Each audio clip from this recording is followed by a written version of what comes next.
Today we are testing the Insta 360 camera mounted to the selfie stick, mounted to the handlebar in two configurations, vertical and at an angle. And then we're going to test it out on the back rack here, vertical and horizontal, to see which configuration works best, how does the selfie stick work, and then afterwards we're going to check the post-processing out and see how easy it is to use the software to make a video that you want to put on YouTube or somewhere else. Interested? Here we go. In this configuration, we've clamped the stick to the handlebars, the buttons are facing the rider, and it's that high. Here's the software. I wanted to point some things out. This is where the camera is, right here. You notice that flow state stabilization is off, and I'll show you why.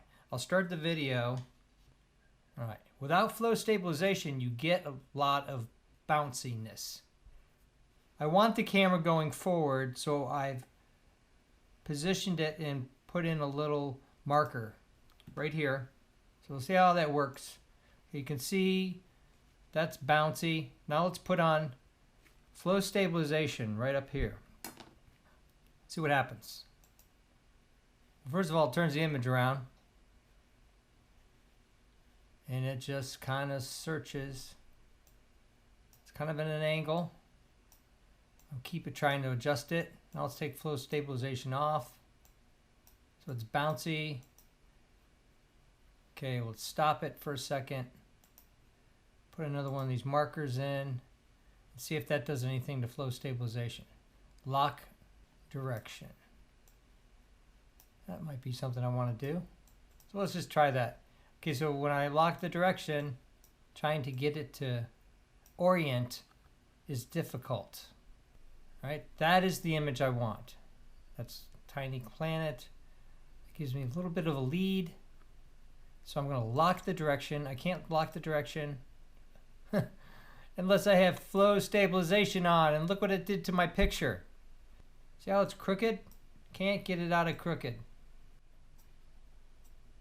There we go. And then all of a sudden it's on the side.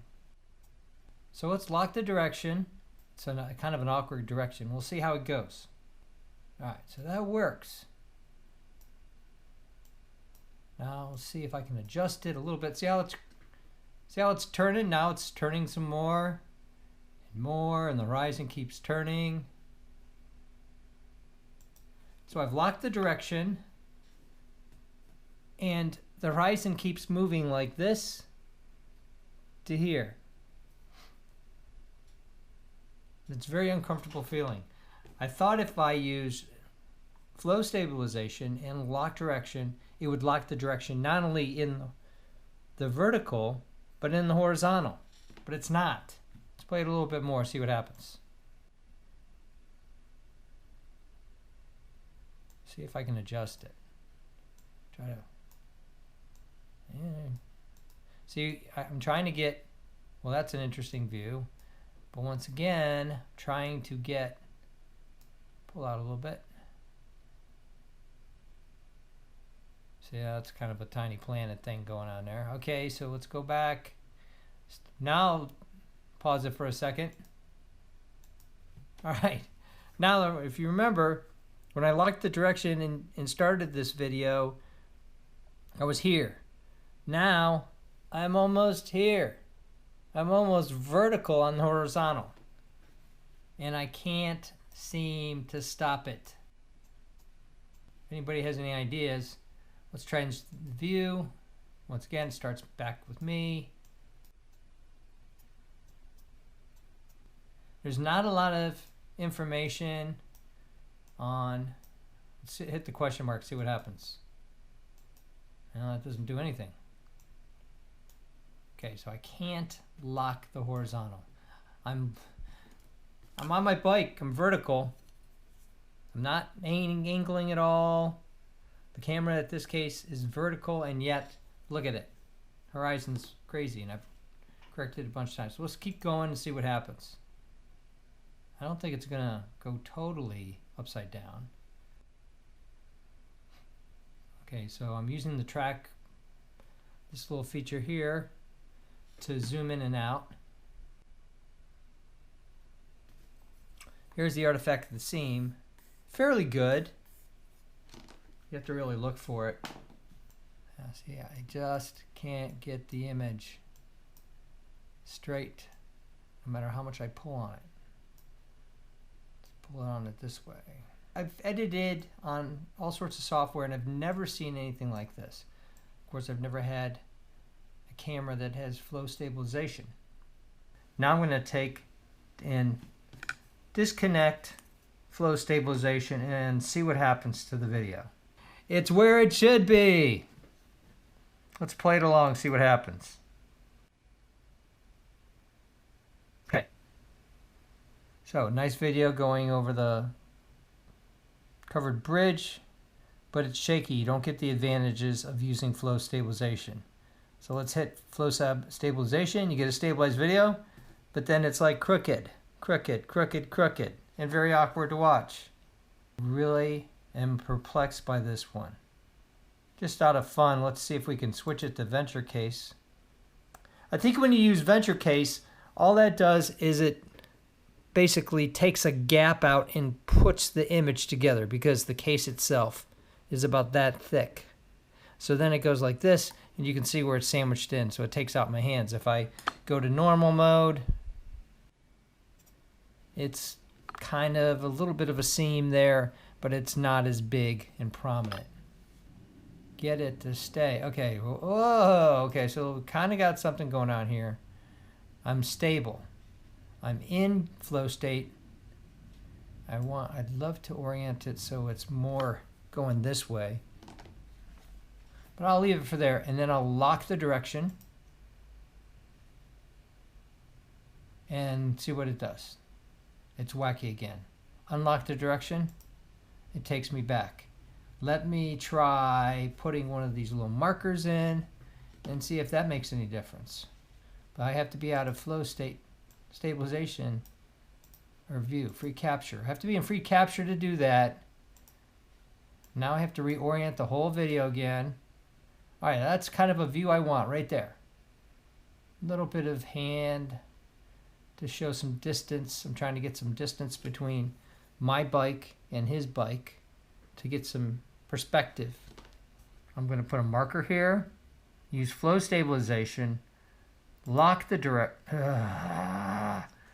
I'm not going to lock the direction because look at that, the horizon's going this way on this side now. Unlock the direction. Okay, it's going to take me back to where I want to go. Orient it a little bit. Okay, now let's see what happens when we go with the video again. It's rotating. Flow stabilization is killing me. So now I'm just trying to manually pause for a second. All right, you can see the seam here. Oh, by the way, you can see the shadow here, so you can see how vertical the camera mount is. Again, it's like up and down, one segment. All right, let's leave it there. Lock the direction. Can't do it. Can't do it. Free capture. Change it to view. Let's see if we... So now you got great footage, and you can't use it. Maybe next time I'll do it like this and see if that makes any difference when I shoot the videos. For this run, you can see that the stick is angled out about like this. It's mounted here, and it's out 2 segments. 18 inches. You can see the camera is right there, and it's bouncing around. The camera, even when I had it vertical, it slowly went forward like that. When you pull up a video and import it into the software, it always defaults around 40%. So I'm going to bring it up to about 75%. There you go. I've oriented the camera. It's in view. Let's just go to free capture to see what happens. That takes me back. So let's go back to view. It's messed me up again. Okay, that noise you're hearing is what you're getting in the camera. So the camera's falling down on the pole, and I'm just trying to pull it back up again. Camera's falling down on the pole and trying to pull it back up again. I thought it was an impressive mount. This is working very well. Okay, for this mount and this mount, we're just using a 1-inch long, 1/4-inch screw. We've got a little rubber washer there, and then we're just screwing the camera into that.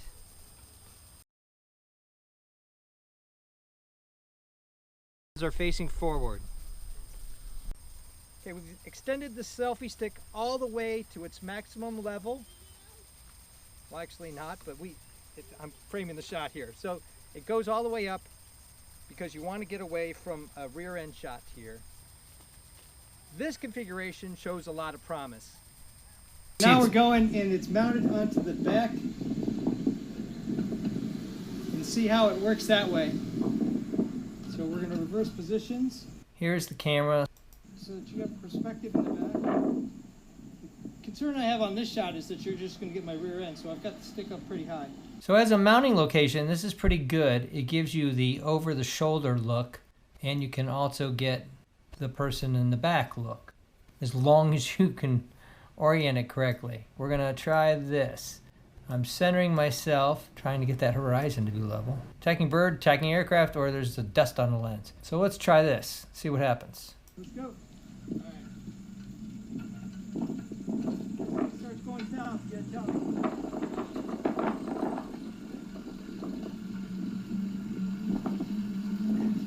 All right, let's turn the sound off. So zero sound that's coming from the camera. This is typical Insta 360 mode anyway. You put a soundtrack over it. No, very rarely do you get people talking during the videos. They really need to figure out, either put some fuzzy material over the microphones itself, but I don't know if that would affect the image or not. So we're in view, and we are not in flow state. Let's go to free capture and play that for a while. Okay, free capture, all the free capture seems to do in this case is pull you out a little bit. Pause that for a second here. Maybe the mount in the back is inherently stable. I know that when I had the mount on the front, it was moving around a lot. When I bolted it down real tight, there was a lot less vibration in the back. You can see a little vibration there, but for the most part, it's fairly clean. You could get this comparable view with a GoPro or something like that. Okay, so now I'm getting out of the saddle, and there's a little bit of movement there. Not bad at all. Kind of a nice shot. The horizon looks pretty good here. Now let's go to flow state. All right, let me see if I can get the horizon to be good. This is the view I want. The horizon looks pretty good. Center it a little bit. Get a little extra sky in there. That's not a bad composition there. Lock it in. And I'll even drop one of these things and see if that matters. All right, now the horizon's going this way. Right now it's back to even. I'm really not moving the bike a whole lot. You see, I'm not leaning at all, fairly little. You can use the star as a guide. So now that I've put the markers in, I'm replaying the video and see if that kind of freezes the situation. It does. Now it's angling this way. On something that's moving really fast, it probably isn't that big of a deal. But a bicycle that's moving 15 miles an hour, it just seems unnatural. Real disappointed with how you can't control that in the software. The advantage of this configuration, where the camera's clamped directly to the handlebars, it takes out a lot of the vibration, especially if you have a shock front fork. I don't have a shock front fork on this bike. So this works good here. It gives you more of an upshot, and this works good here. I probably prefer this, but I want to make a solid extension that's going to take the vibration out, and I want a better mount than this that's really going to hold firm to the handlebars so I can get some good video next time. Thumbs up and comments, always appreciated. Thanks for watching, and stay tuned for more 360 camera builds, testing of gear, all sorts of things coming soon.